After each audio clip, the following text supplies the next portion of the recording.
Olá, protocolos, técnicas ou sistemas de treinamento de força, disso que a gente está falando agora.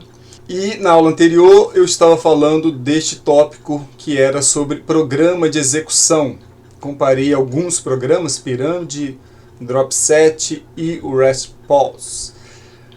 E vamos ver o que nós temos agora. Outras duas técnicas bem conhecidas são o biset e o triset. Consiste em realizar duas biset ou três triset, duas ou três séries de exercícios sem intervalo entre aspas, porque sempre você tem um tempo para você mudar de exercícios. Após a realização dos 2 ou 3 exercícios, faz uma pausa para, na sequência, se achar necessário, a depender também do nível, do status de treinamento da pessoa, repetir a mesma série de exercícios. Você pode fazer essa biset, esse triset, para o mesmo grupo muscular ou para grupos musculares distintos. Então a ideia é 2 ou 3 exercícios seguidos, com o menor intervalo possível. Vai do intermediário ao avançado. E vamos dar um exemplo aqui. Isso aqui está lá no livro do Shida, no manual dele. Então ele dá um exemplo aqui para o mesmo grupo muscular. Ó. Você pode fazer um biset. Você pode fazer uma remada alta e depois uma remada sentada. E então você faz essa primeiro, depois essa, e aí você avalia se vale a pena voltar e fazer de novo. Depois avalia se vale a pena voltar e fazer de novo. Mas o biset é cumprir uma e outra. Ou pode ser para grupo diferente. Faz uma remada alta, já deixa lá o leg press preparado para na hora que você terminar ir lá fazer o leg press. Depois volta se achar necessário, faz de novo. Volta se achar necessário, faz de novo. Foi o que ele fez aqui. Como ele fala 3, é porque ele fez essa passagem aqui 3 vezes. O triset seria basicamente colocar mais um exercício. Então pode ser para o mesmo grupo ou grupo diferente. Sendo para o mesmo grupo, claro que é mais estressante do que para grupos musculares diferentes. Eu não mostrei o triset porque é muito tranquilo. É só uma série a mais. Super série 1. Super série 1 é para o mesmo grupo muscular. É basicamente assim, ó. Você realiza 4 exercícios, poderia chamar também de tetra set, né? O pessoal chamaram de super série. 4 exercícios para o mesmo grupo muscular, sem intervalo, de novo, né? Mesma ideia, o menor intervalo possível. Após o 4º exercício, faz uma pausa, dependendo do nível, pode se repetir. Essas técnicas que eu estou falando aqui, vou voltar aqui, ó. Biset, triset, super série 1, reparem que você tem, a depender da carga que você define, você tem os 2 estímulos mais importantes e bem conhecidos para a hipertrofia, que é o de tensão, e na medida que você dá pouco tempo de intervalo entre uma série e outra, você vai ter um estresse característico o estresse que a gente chama de estresse metabólico, característico de alterações metabólicas. De modo geral é isso que funciona. Estresse com característica tensional, estresse com característica metabólica, você vai conseguir bons ganhos de hipertrofia. Para quem quer ganhar apenas força, é claro que é impossível ganhar apenas força, assim como é impossível ganhar só hipertrofia, você sempre ganha as duas coisas, ainda que não na mesma proporção, mas para quem tem mais interesse na força, vale a pena dar um descanso sempre maior, então não vale a pena fazer com intervalos muito curtos. E o fato de gerar um estresse um pouco maior, a gente vai indicando isso para pessoas mais avançadas. Aliás, pessoas muito avançadas é uma necessidade dar estímulos que gerem um pouco mais de estresse, porque às vezes a musculatura já está tão bem adaptada que não é qualquer exercício que causa algum estímulo suficiente. Imagine um fisiculturista, por exemplo, que treina 10, 20 anos, não é qualquer estímulo capaz de gerar um estresse. Então você precisa, às vezes, de técnicas um pouco mais agressivas para essa musculatura, obviamente comparado a um iniciante. Super Série 2, que quase não tem a ver com Super Série 1, você realiza 2 exercícios sem intervalo, sendo o primeiro para a musculatura agonista e o segundo para antagonista. Após o segundo exercício, segue uma pausa para, na sequência, se você achar necessário, realizar a próxima série. É bem aquela lógica que eu falei já lá atrás, que eu gosto, que é a localizada por articulação do tipo agonista-antagonista, exatamente para no longo prazo a gente não errar este equilíbrio do agonista com, quando eu falo o agonista, nem sempre é um músculo só, por a maior parte das vezes são alguns músculos, né? Os agonistas e os antagonistas. Então é uma técnica interessante. A única diferença da localizada por articulação do tipo agonista-antagonista é que na Super Série 2 você não dá um intervalo. Então você termina um, já pula rapidamente para o antagonista sem intervalo. Basicamente isso. Mas quando eu falo lá da agonista-antagonista, você também não precisa dar intervalo mesmo. Não precisa dar 1 minuto, 2 minutos. Tá? Pode pular direto, só não precisa sair correndo. Né? Termina, vai para outro equipamento, faz. Mas é bem a mesma lógica. Vai do intermediário ao avançado. Principalmente, pode ser para o iniciante também, se você não fizer muitas séries. Se eu faço um exercício e depois um outro e vai parando por aí, depois você vai mudar para outro sítio agonista-antagonista, também dá para o iniciante. Treinamento em circuito. É a realização de vários exercícios com o menor tempo possível de intervalo. O número de exercícios e passagens varia de acordo com o nível do praticante. Trabalha-se com cargas moderadas, 40% a 60% de ORM, que dá mais ou menos isso aqui, 15 a 30, às vezes mais que 30 repetições, mas aproximadamente para isso aqui, em torno disso. Para iniciantes, recomenda-se organizar os exercícios alternando por segmento para diminuir o estresse. Qual é a lógica do circuito? O circuito é uma proposta, e salvo engano, foi talvez a única proposta, não sei se é a única, né? Talvez eu estou exagerando, mas pelo menos é que eu conheço, que nasceu de uma proposta, de uma ideia científica. Né? A ideia aqui, de um cientista pelo menos, que propôs isso. A ideia desse cientista era criar um tipo de treinamento em que te permitiria tanto ter ganhos cardiorrespiratórios como de força, resistência muscular, resistência de força. Então, quando você trabalha com cargas não muito altas, você vai caminhando para um componente menos anaeróbio, então você passa a ter um componente um pouco mais aeróbio, pensando em proporção, pelo menos é menos anaeróbio.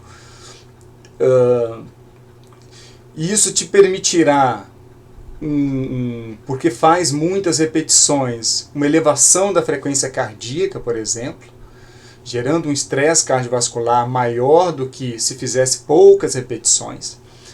E quando você dá um intervalo muito curto, essa frequência cardíaca não cai, ela vai se manter elevada. Então a ideia do pesquisador que propôs era manter uma frequência cardíaca mais alta durante esse circuito com pesos, com forças. Até se fala na literatura que até aproximadamente 30% de um RM, o metabolismo aeróbio é mais predominante que o anaeróbio quando a gente está trabalhando com cargas. Então até 30% de um RM, o metabolismo aeróbio ele predominaria sobre o anaeróbio. Então mostrando que caminhando para cá, você tem um metabolismo menos anaeróbio e sua frequência cardíaca, claro, se mantém elevada. E essa foi a ideia. E claro, funciona.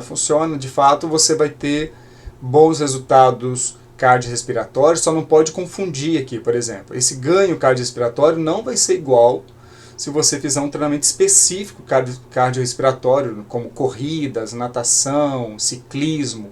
Lá você vai ter um ganho cardiorrespiratório de magnitude acima disso, mas de qualquer forma gera um ganho cardiorrespiratório melhor do que um treinamento com muito peso, por exemplo.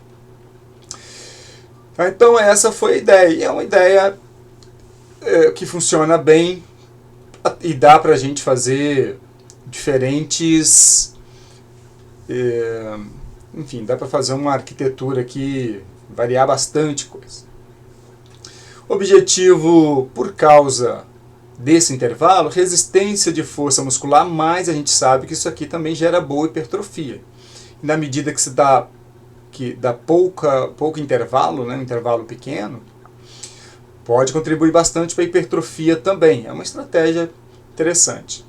Vai do iniciante ao avançado. Então, para o avançado, você pode colocar, em vez de alternando por segmento, pode fazer localizado por articulação, 3 exercícios para o mesmo músculo, por exemplo, né? É uma possibilidade.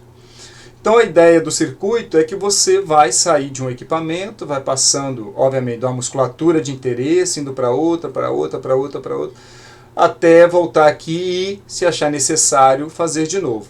Isso aqui costuma se chamar de passagem, né? Fazer uma passagem. Óbvio que na academia não precisa estar organizado assim, pode estar organizado em qualquer lugar.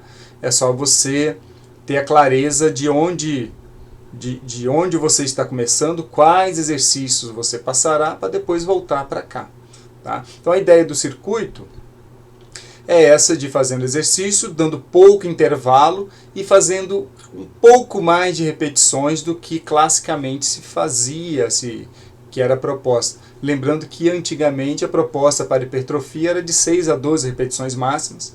E hoje a gente sabe que a gente consegue boa hipertrofia com algo com mais repetições também, 20, 30 repetições máximas. Então é uma ideia interessante. Blitz, o nome diz mais ou menos algo como concentrar numa determinada musculatura e fazer várias séries. Exercita-se apenas um grupo muscular por sessão. Não precisa ser exatamente um grupo muscular. A proposta foi assim, né, de um grupo muscular. Mas às vezes tem exercícios que você não consegue trabalhar só um grupo, né, já envolve vários. Mas você vai focar em um ou outro grupo muscular e vai treinar aquele grupo muscular.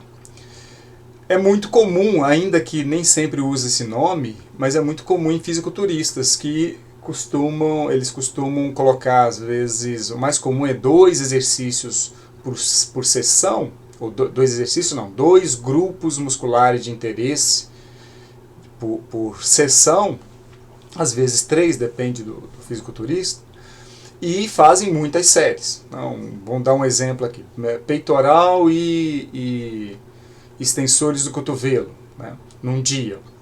E aí faz um monte de séries para o peitoral e um monte de séries para o tríceps. E neste caso, lembrando que vários exercícios para o peitoral também já trabalha o tríceps, então tem que dosar direitinho para não exagerar mais em um que no outro.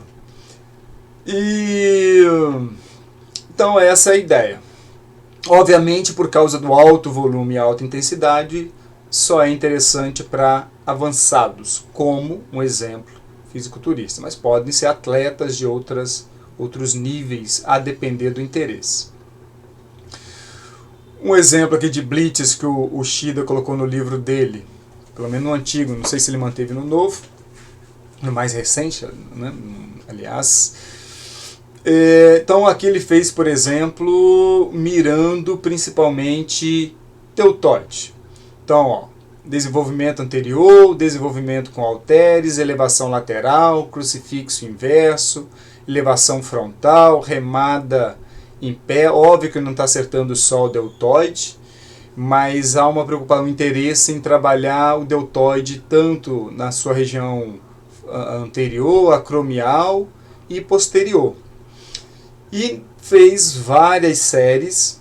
Ele não fala lá que isso aqui é uma série típica de fisiculturista, mas eu falo aqui, porque isso aqui não é para uma pessoa de nível intermediário para baixo, né? São muitas séries e certamente você vai ter que dar um intervalo de descanso para fazer isso aqui de novo de vários dias, porque são muitas séries para o mesmo grupo muscular. E também não precisa fazer isso aqui.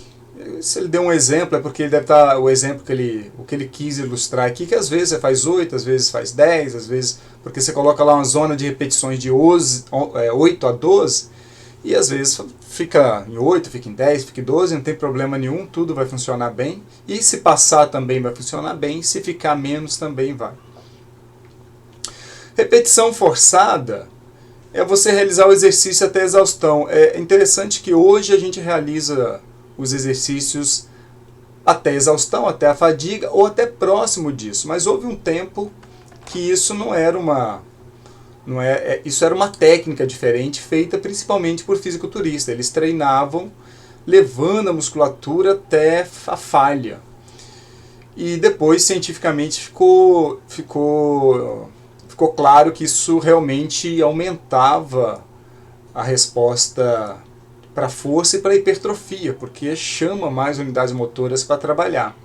Então hoje a gente recomenda trabalhar até exaustão ou até perto da exaustão. Não precisa ir até o máximo, mas indo até, faltando umas 2, 3 repetições, você vai ter um ganho que cientificamente hoje mostra que é igual, não faz diferença, principalmente quando você trabalha com cargas maiores. Quando trabalha com cargas menores, que você vai fazer 30 repetições máximas, aí de repente chegar mais perto da exaustão pode ser melhor, é o que sugere um estudo ou outro. Mas na verdade tem uma diferença aqui, deixa eu fazer uma correção. A repetição, o que eu estava explicando aqui em trabalho de exaustão, mas isso é o que se chamava anteriormente de técnica de exaustão. Esse era o nome, a técnica de exaustão. Então a técnica de exaustão era ir até a exaustão. A repetição forçada é um pouquinho diferente. Então o que eu expliquei é essa técnica exaustão. Hoje também tem a chamada pré-exaustão, mas é outra história. Então antigamente a gente trabalhava até a exaustão como se fosse uma técnica. E hoje nós sabemos que ela já não é mais uma técnica, mas é um protocolo já habitual para praticamente todo mundo. A repetição forçada, a diferença é que você vai até a exaustão e na sequência você ainda pede um auxiliar, alguém para ajudar você vencer um ponto que você não está conseguindo superar, para trabalhar um pouco mais. Então é ir além da exaustão. O raciocínio é que às vezes num dado exercício vamos imaginar o supino. O supino tem momentos angulares que é mais difícil, momentos angulares menos difícil, a depender do braço de resistência que se tem, ou seja, a depender de componentes mecânicos.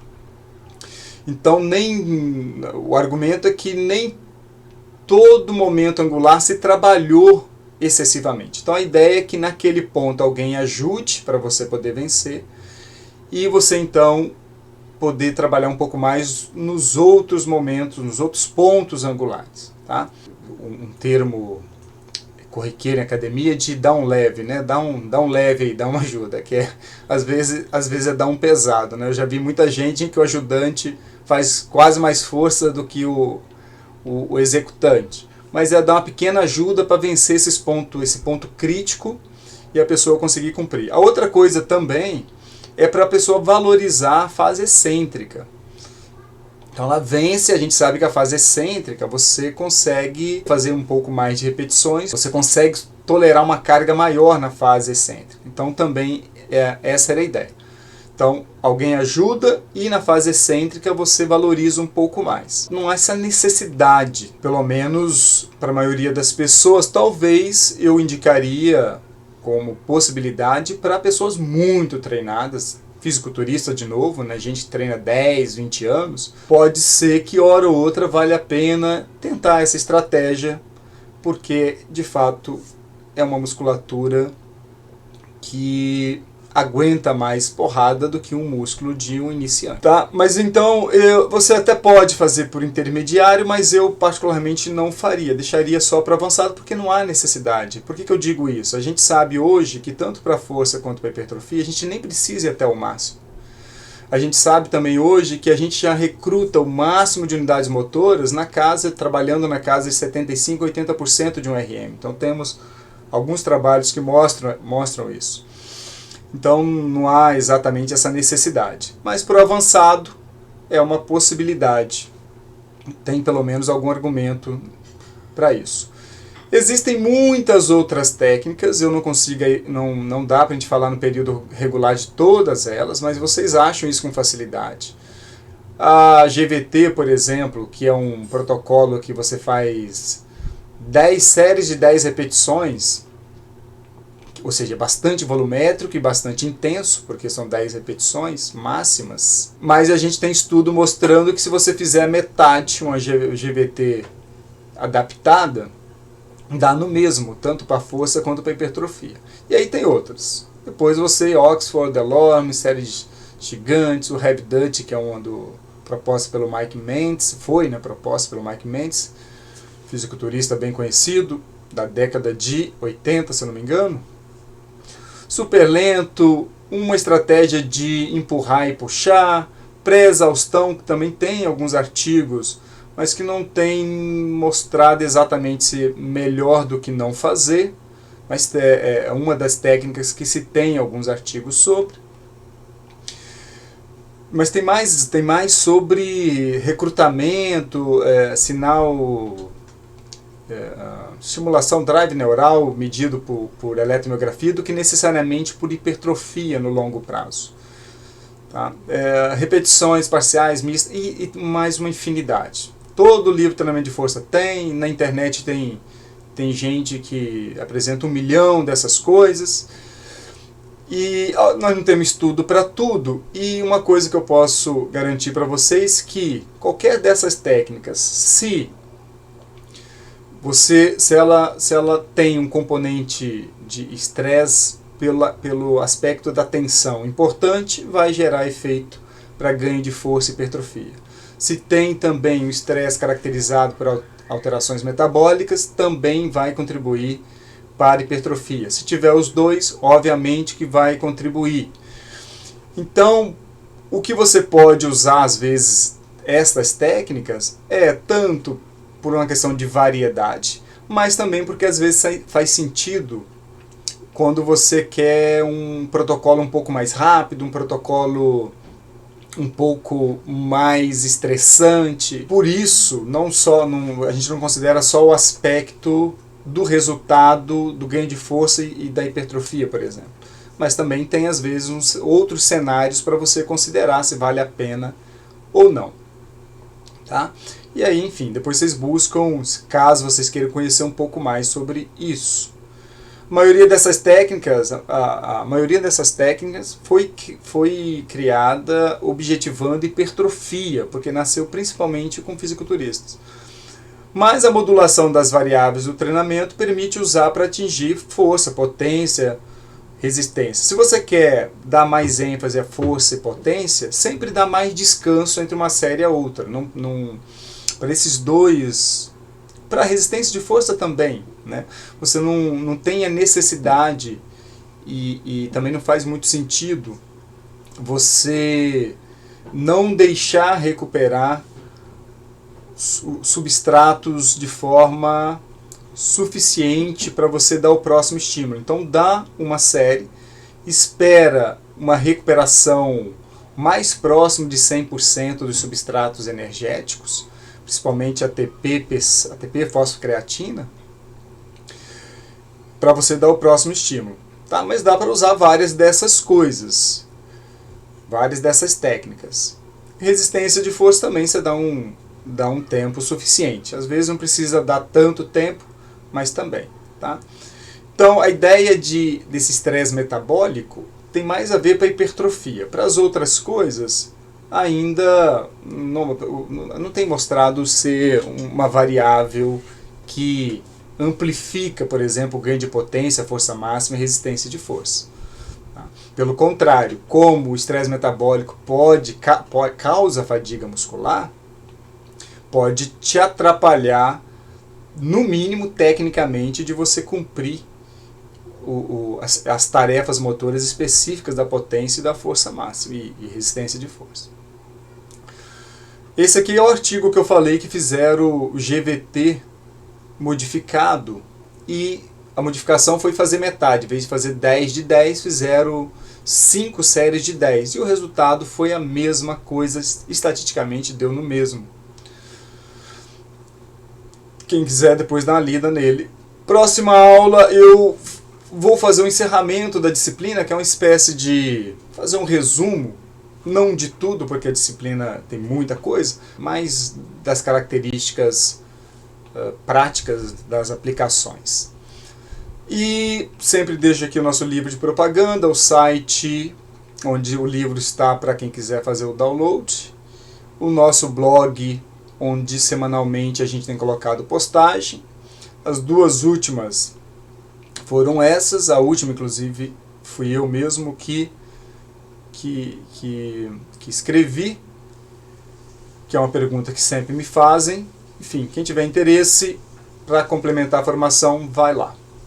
Então, até a próxima aula, que eu vou gravar daqui a pouco. Eu sempre esqueço de falar a data. Estou gravando no dia 30 de novembro de 2020.